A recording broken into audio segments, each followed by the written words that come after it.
Get your things and go sleep in the garage. This is my family's Thanksgiving, not yours."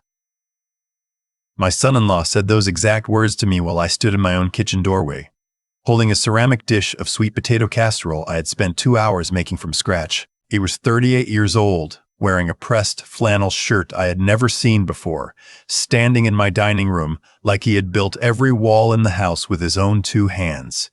He did not lower his voice. He did not look away. He wanted me to hear every single syllable. He must have forgotten whose name was on the mortgage.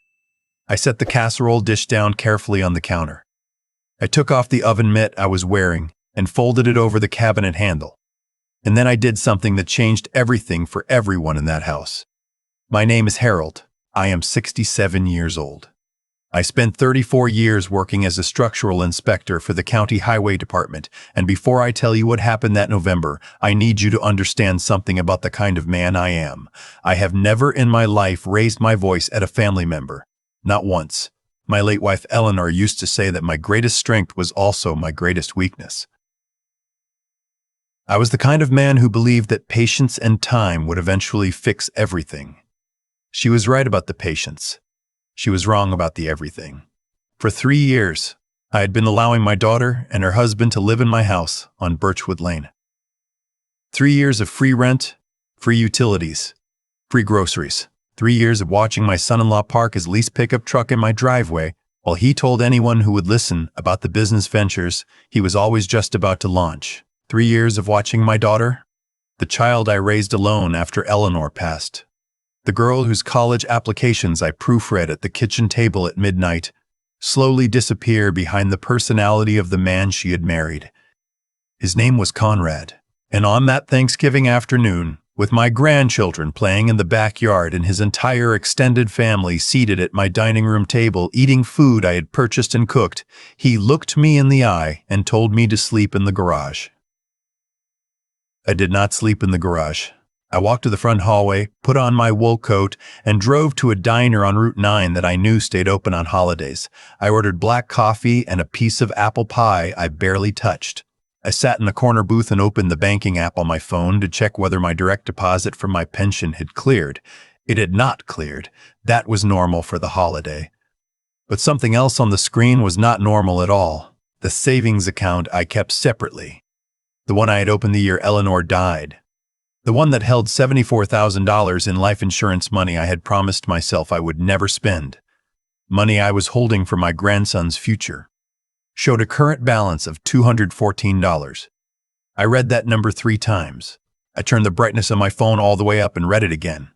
$214. I am a structural inspector. My entire professional life was built around the premise that numbers do not lie. Buildings do not decide to lean on their own. When something is wrong, something caused it to be wrong. I forced my hands flat on the table, and I made myself breathe slowly. Then I opened the transaction history.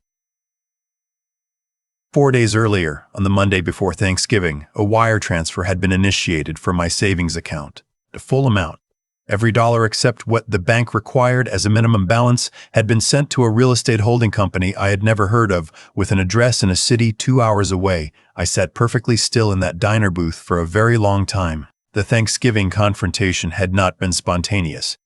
Conrad had not simply had too much to drink and let his true feelings about me slip out.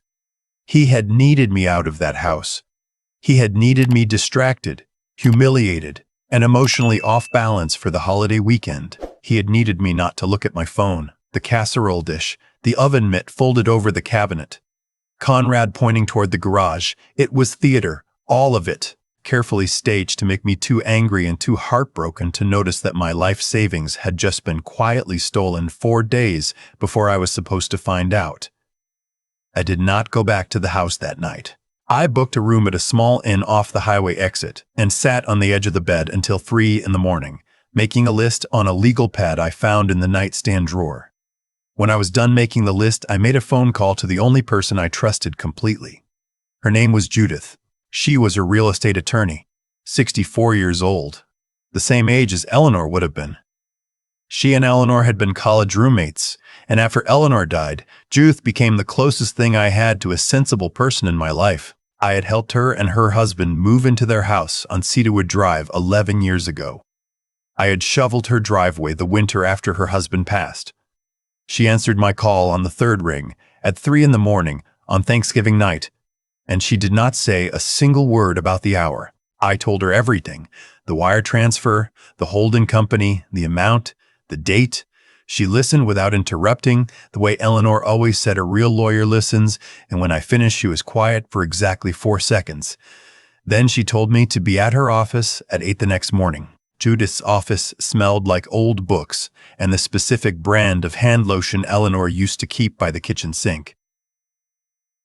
I sat across from her desk in a stiff wooden chair and watched her face change as she pulled up the county property records on her computer. She had the focused, careful expression of someone removing a splinter from a child's finger. Deliberate, precise, unwilling to rush. She typed my name and address into the search field and waited. The results came back with several entries. Most were old. The original deed, the refinancing record from 2009, the payoff certificate from 2017 when I made the final mortgage payment and Eleanor and I went out to dinner at the Italian place on 5th Street to celebrate. But at the top of the list, flagged in the system because of its recent filing date, was a document recorded 18 days earlier. Judith clicked on it without a word. She read the title once, then looked at me over the top of her reading glasses with an expression I had never seen on her face before. She turned the monitor slightly so I could read the heading myself. Durable Power of Attorney General Financial and Real Property Authority. The document granted my son-in-law complete legal control over my financial accounts, my property, and my medical decisions. According to the county records, I had signed it willingly on a Saturday afternoon 18 days ago. I had not signed anything 18 days ago.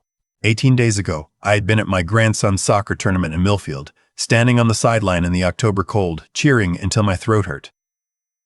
Judith scrolled to the signature page without speaking. She leaned forward, her eyes narrowing. The signature looked like mine, the loops, the angle, the way the letters ran together. Whoever had practiced it had done so with patience and attention to detail. But Judith pointed immediately to the notary seal at the bottom of the page. She recognized the stamp. She had encountered it twice before in her career, attached to documents that had later unraveled in court. It belonged to a man who operated out of a check cashing business in the county's southernmost district, a man who had twice been the subject of licensing complaints that had gone nowhere. Conrad had not just forged my name. He had paid someone to make it official. Judith sat back in her chair, pressed her fingertips together, and looked at me the way Eleanor used to look at me when I was about to do something impulsive. She asked me what I wanted. I told her I wanted him to lose everything he thought he had already won. She understood exactly what I meant. The first thing we did was find out where my money had gone. Judith accessed a commercial real estate database to her firm's legal subscription and ran the holding company name against pending transactions in the two-county area. It took her 11 minutes. The holding company was legitimate. It handled commercial property acquisitions for private buyers, and it had recently received an earnest money deposit of $71,000 to secure a purchase contract on a piece of commercial real estate. The buyer listed on the contract was Conrad.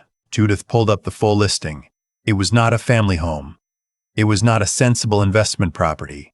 It was a 4,200 square foot mixed-use building in a newly developed part of the city. Ground floor retail, 2 residential units above, listed at $890,000, the kind of property a man buys when he wants people to believe he has arrived somewhere. Conrad could not afford the gas for the truck he was leasing. He had no income I had ever been able to verify. He had no collateral, no credit history worth mentioning, and no business that existed anywhere outside his own conversations. He had no possible path to closing on an $890,000 property, unless he was planning to use the $890,000 that someone else was about to wire into an account he controlled. Judith pulled up my property record again and scrolled past the forged power of attorney to check for any other recent filings. She found one. A commercial sale contract filed 9 days ago, listing my home on Birchwood Lane as the subject property. The buyer was a residential development LLC. The agreed purchase price was $895,000 in cash. The authorized seller, acting under power of attorney on my behalf, was Conrad. He had sold my house. My house, the house where Eleanor and I had raised our daughter. The house where I had installed the bathroom tile myself and built the back deck with my father-in-law, had been sold to a development company for cash, and the closing was scheduled for December 15th. It was the Friday after Thanksgiving. I had 18 days. Judith did not raise her voice. She did not stand up and pace. She simply looked at me and said that if we moved too quickly, we would stop the sale but lose the federal case. She explained it the way she explained everything, quietly, precisely, without wasted words. If we contacted the police today, Conrad would claim confusion. He would say the power of attorney was legitimate. He would produce his corrupt notary. My daughter might back his story, whether out of loyalty or fear or both. The local prosecutor would see a messy family dispute and offer a deal.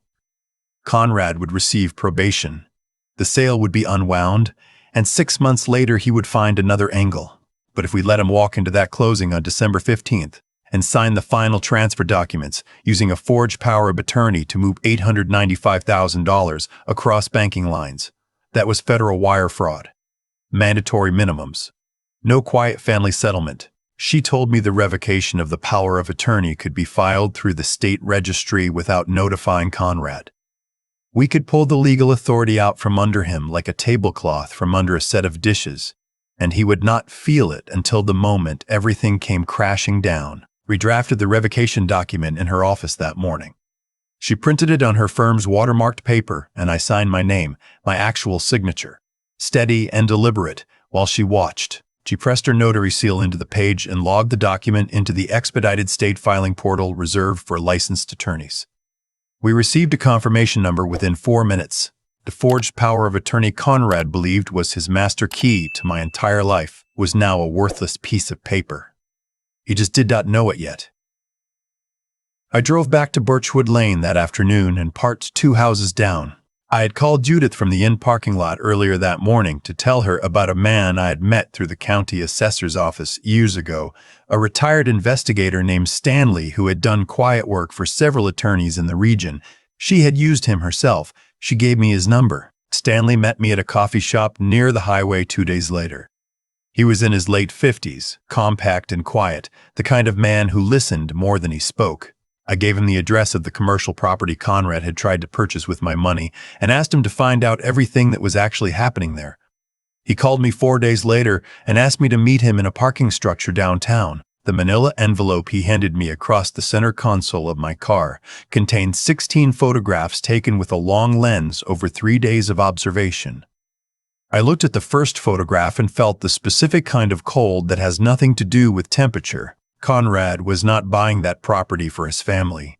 He was not planning to move my daughter and my grandchildren into the residential units above the retail space and start fresh somewhere new. In the photographs, he was standing outside the building with a woman I had never seen, mid-30s, dark hair, well-dressed in the careful way of someone who has recently been given access to money she did not previously have.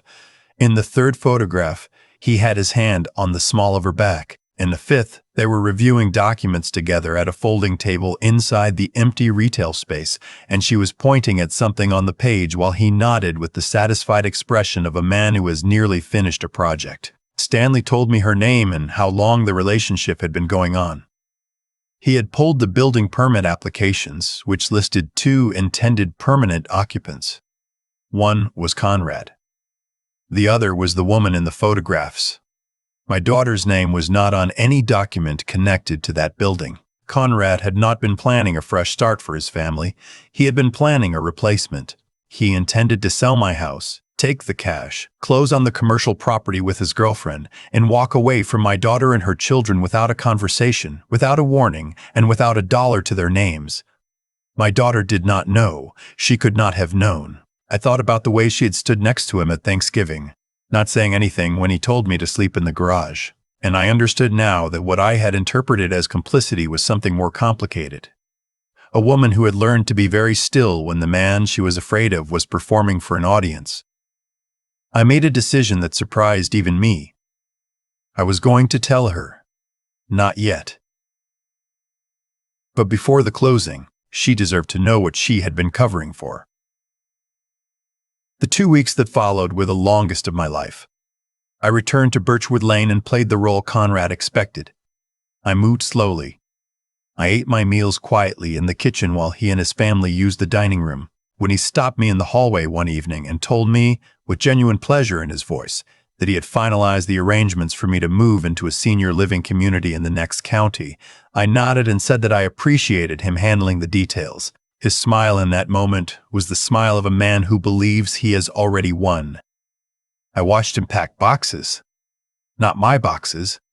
His own things. The things he planned to take when he left. He worked on it at night, when he thought I was asleep. Carrying items down from the bedroom and stacking them in the corner of the garage, with the focused efficiency of a man on a schedule. 10 days after my meeting with Stanley, Judith called to tell me she had been in contact with the fraud division of the Regional Federal Banking Authority. She had transmitted the documentation, the forged power of attorney, the revocation, the wire transfer records, the commercial sale contract, and a senior investigator had confirmed they were opening a file. They wanted to let the closing happen. They wanted the wire transfer to cross state lines. They wanted the federal charge. On the morning of December 15th, I woke before sunrise. I dressed carefully, pressed trousers, the blue Oxford shirt Eleanor had bought me for our last anniversary, the wool coat I had worn to her funeral, and have never worn for an ordinary reason since. I made coffee and sat at the kitchen table in the quiet house. I could hear Conrad upstairs, moving around, getting ready for what he believed was the most important day of his life. He came downstairs 45 minutes later wearing a suit I had never seen, that fit him well and must have cost more than he had in his bank account. He walked through the kitchen without acknowledging me, opened the refrigerator, stood there for a moment without taking anything, and closed it again. He checked his watch twice.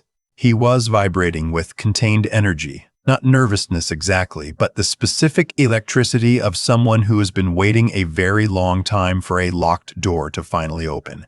He left the house at 8:15 without saying a word to me.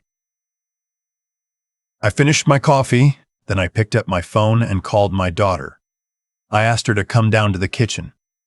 She appeared in the doorway 2 minutes later in her bathrobe, looking surprised that I was calling her instead of just walking upstairs. I asked her to sit down.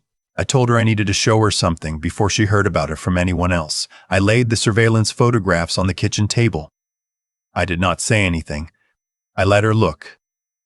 She looked at the first photograph for a long time. Then she picked it up and looked more closely, the way you do when you are hoping your eyes made a mistake. She set it down and looked at the second one. By the fourth photograph, she was not picking them up anymore. She was sitting very still with both hands flat on the table, and the only movement I could see was the slight trembling in her jaw. I told her about the power of attorney. I told her about the wire transfer. I told her about the sale of the house, her childhood home, to a development company, and I told her that her name did not appear on a single document connected to the commercial property her husband had been purchasing with my money and her future.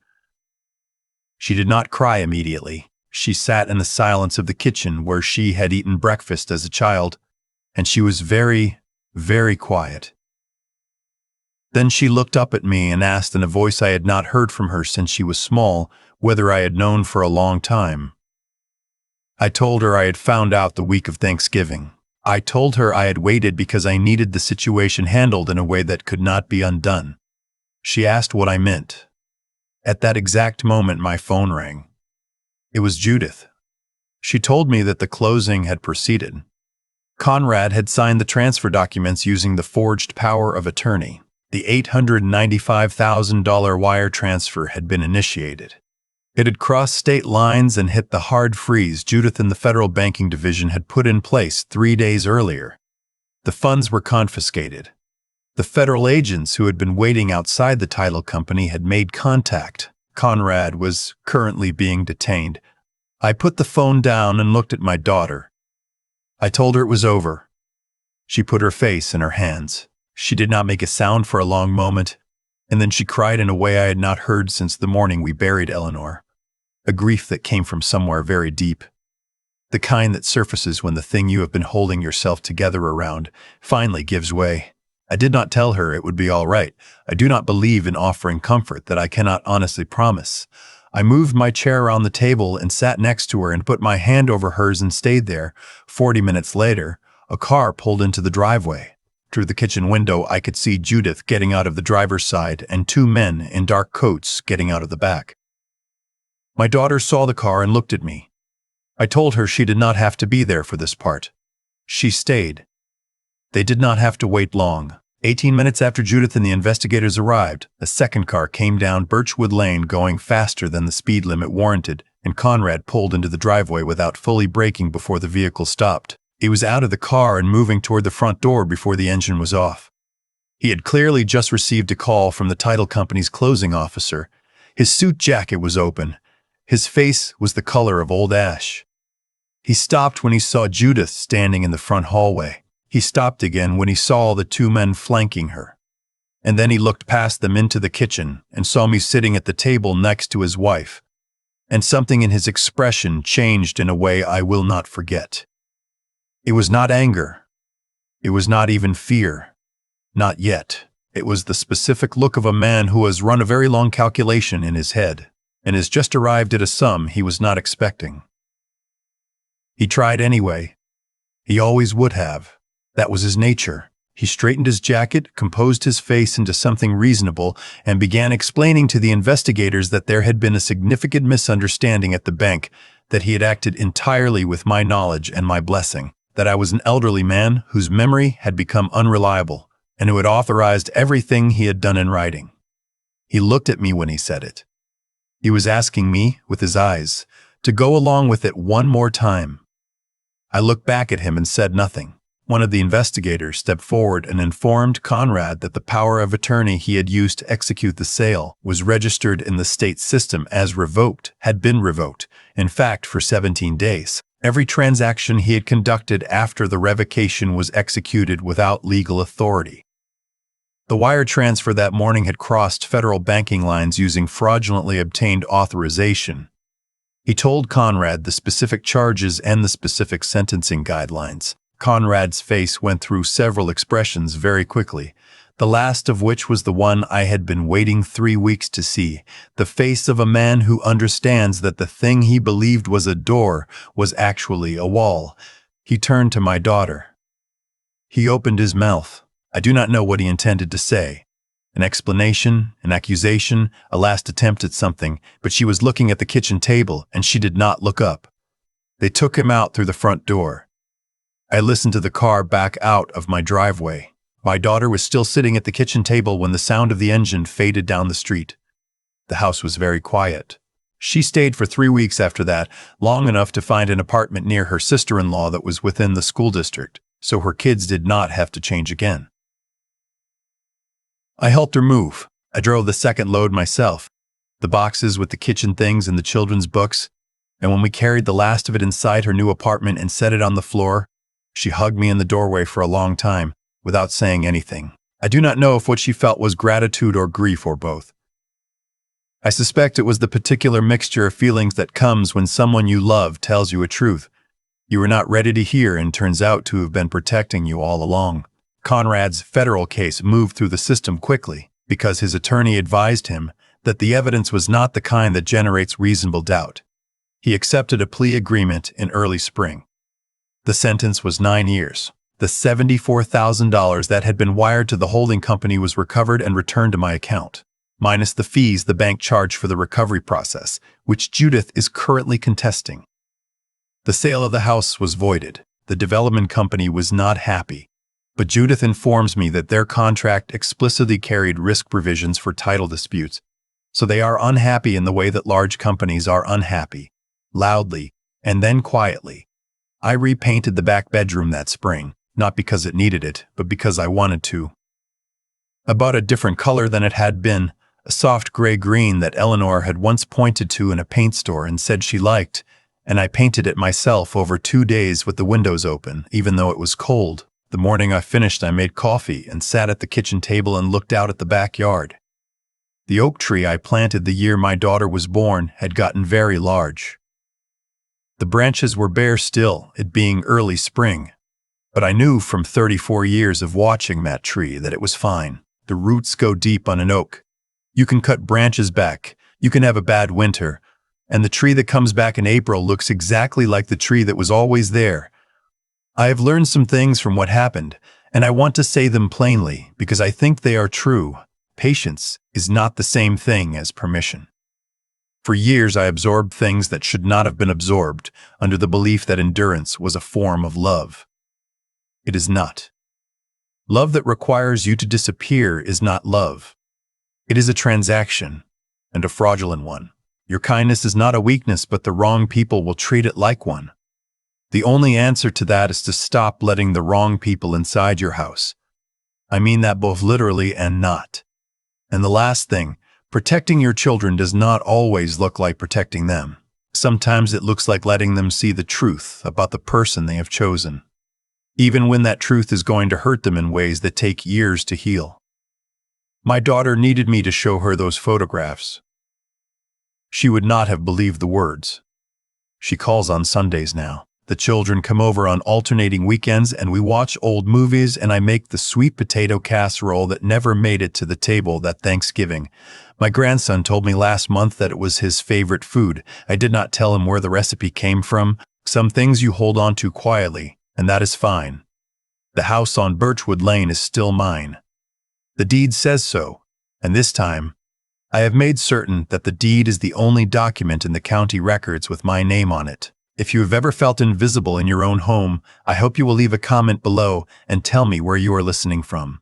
And if you believe that the people who take advantage of those who love them should always face the full weight of what they have done, please take a moment to like this video and subscribe to the channel. I read every single comment. Everyone. I have thought a lot about what actually happened on Birchwood Lane, and the more I think about it, the more I believe the whole thing came down to one simple misreading. Conrad looked at me and saw a tired old man who had run out of fight. He was not entirely wrong about the tired part, but he confused patience with surrender, and that is a mistake that cost him everything he thought he had built. That is how it works, in my experience. Not in some mystical sense. I am not talking about the universe keeping score. I mean it in the plain, practical way that a structural inspector understands cause and effect. A beam that has been quietly stressed for years does not fail loudly. It holds and holds and holds, and then one morning it does not. Conrad applied pressure for 3 years, assuming the beam would never move. He was wrong about the beam. What I want to say about ethics, about doing right by people, is that it is not soft. People mistake it for softness all the time. The way Conrad mistook my patience for weakness, but the choice to handle something honestly, to go through proper channels, to wait for the right moment instead of the satisfying moment, is one of the hardest things a person can do. It requires you to sit in a diner on Thanksgiving night, looking at a balance of $214 in an account that should hold your wife's memory, and not make a single phone call you will regret. It requires you to go home and fold your hands and let a corrupt man believe he has won for 18 more days. That is not weakness. That is the hardest kind of discipline there is. I think about my daughter in all of this. She made choices I do not fully understand, and she will spend years working through what those choices cost her. But I have come to believe that what she needed from me was not protection from the truth. It was the truth itself, delivered by someone who loved her enough to show her the photographs, even knowing it would break something she could not put back together. Intelligence without honesty is just manipulation dressed up nicely.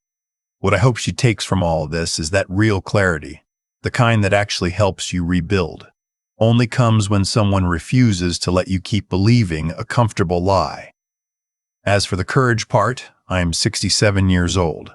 I have buried a wife. I have raised a child alone.